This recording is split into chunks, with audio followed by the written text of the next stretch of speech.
Iran और America की जंग में पाकिस्तान की एंट्री हो गई है। तेहरान पहुंचे नकवी और क्या अब थमेगा महासंग्राम। इस वीडियो के जरिए जानिए पूरी तफसील। ईरान और अमेरिका के बीच चल रहे सैन्य तनाव को कम करने के लिए पाकिस्तान ने कूटनीतिक कोशिशें तेज कर दी हैं। पाकिस्तान के गृह मंत्री मोहसिन रजा नकवी 11 अगस्त को तेहरान पहुंचे। उनका ये दौरा दोनों देशों के बीच मीडिएशन करने की कोशिशों से जुड़ा हुआ है। ईरान और अमेरिका के बीच 28 फरवरी से टकराव चल रहा है। दुनिया भर के देश इस टकराव को खत्म करने की मांग कर रहे हैं, फिर भी दोनों देश एक दूसरे पर हमले कर रहे हैं। ईरान मिडिल ईस्ट में अमेरिकी सैन्य ठिकानों को निशाना बना रहा है, जबकि अमेरिका ईरानी सैन्य ठिकानों पर हमले कर रहा है। इस टकराव का असर पूरी दुनिया पर पड़ रहा है। इसी बीच ईरान और अमेरिका के बीच चल रहे तनाव को कम करने की कोशिशों के बीच पाकिस्तान ने अपनी कूटनीतिक कोशिशें तेज कर दी हैं। पाकिस्तान के गृह मंत्री वज़ीर दाखिला मोहसिन रजा नकवी 11 अगस्त को ईरान की कैपिटल दारुल हुकूमत तेहरान पहुंचे।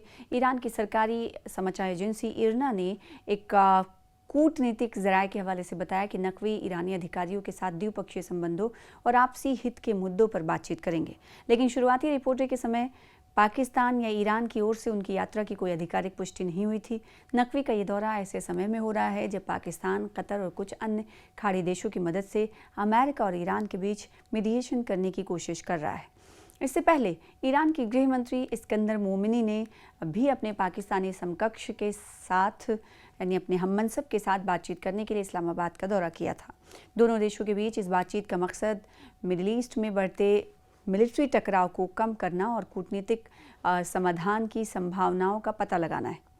उधर हॉर्मुज़ पर बातचीत नहीं बन रही, क्योंकि अमेरिका और ईरान के बीच जो चल रहा है तनाव, उसमें हॉर्मुज़ एक बहुत अहम मुद्दा बना हुआ है। 28 फरवरी को इजराइल और अमेरिका के हमलों के बाद ईरान ने समुद्री रास्ते के इस अहम हिस्से को असल में बंद कर दिया था। इस टकराव से पहले दुनिया के समुद्री रास्ते से होने वाली तेल सप्लाई का लगभग 5वां हिस्सा इसी रास्ते से गुजरता है। हॉर्मुज़ में जारी इस गतिरोध का असर ग्लोबल एनर्जी मार्केट पर पड़ रहा है। ईरान का कहना है कि अमेरिका को कुछ हरकतें बंद करनी होगी, जिनमें उसके बंदरगाहों की नाकेबंदी भी शामिल है। तभी तेहरान हॉर्मुज़ को फिर से खोलने पर विचार करेगा। और दूसरी तरफ ना सिर्फ ये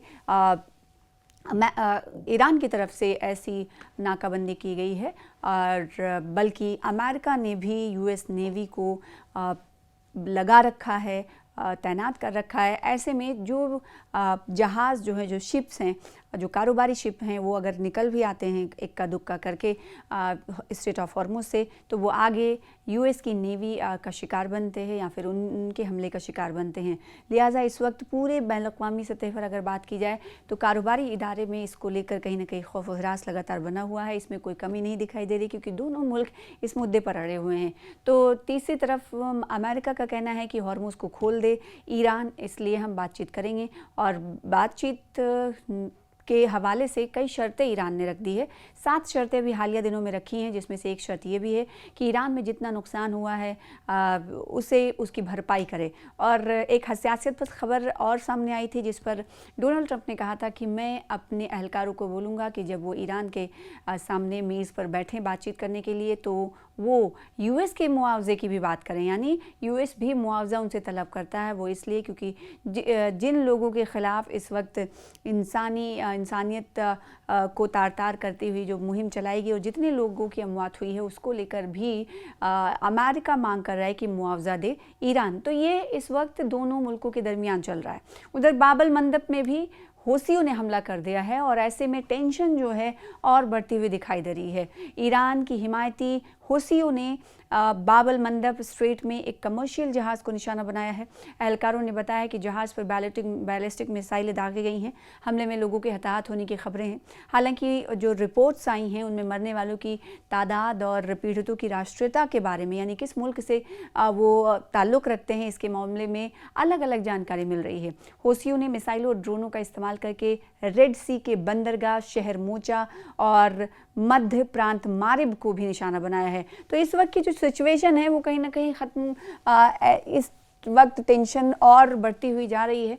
एक तरफ बाबुल मंदब में हौसियों की तरफ से हमला किया गया, तो दूसरी तरफ पूरी तरह से निगरानी में, कंट्रोल में इस वक्त स्ट्रेट ऑफ हॉर्मुज़ ईरान के दिखाई दे रहा है। और तीसरी तरफ पाकिस्तान कहीं ना कहीं अमेरिका और ईरान के दरमियान जो जंग है उसमें एंट्री लेते हुए दिखाई दे रहा है, क्योंकि एक बार फिर से तेहरान वज़ीर दाखिला हैं पाकिस्तान के, वो तेहरान पहुंचे हैं। तो क्या ये माना जाए कि इनके दौरे के दौरान कोई बात बन सकती है, या फिर ये माना जाए कि मीडिएशन की भूमिका में इस वक्त पाकिस्तान एक बार फिर से दिखाई दे रहा है? क्योंकि इससे पहले भी आपको याद होगा इस्लामाबाद पर सभी की निगाहें टिकी हुई थी कि दोनों मुल्कों के मंदुबीन अगर बैठ रहे हैं, बातचीत करने के लिए जा रहे हैं, तो हो सकता है कोई खातिर खा असर निकले, लेकिन उसका असर खातिर खा तरीके से नहीं देखा गया। फिर दोनों मुल्कों के दरमियान टेंशन। तो इस वक्त पूरी जो तवज्जो है वो ईरान और अमेरिका के दरमियान तो है, लेकिन जो कारोबारी इदारे इससे मंसूब हैं और जो मुतासिर हो रहे हैं वो भी कहीं ना कहीं इस वक्त सभी का तवज्जो अपनी तरफ खींच रहे हैं। और यही उम्मीदें लगाए बैठे हैं सभी लोग कि कब बाबुल मंदब में जिस तरीके से टेंशन क्रिएट हौसियों की तरफ से किया जा रहा है, तो दूसरी तरफ कंट्रोल ईरान का स्ट्रेट ऑफ हॉर्मुज़ पर है, और वहीं हम ये देख रहे हैं कि यूएस ने भी नाकाबंदी कर रखी है। तो ये पूरे हालात कब ठीक होंगे, इसके बारे में कुछ नहीं कहा जा सकता।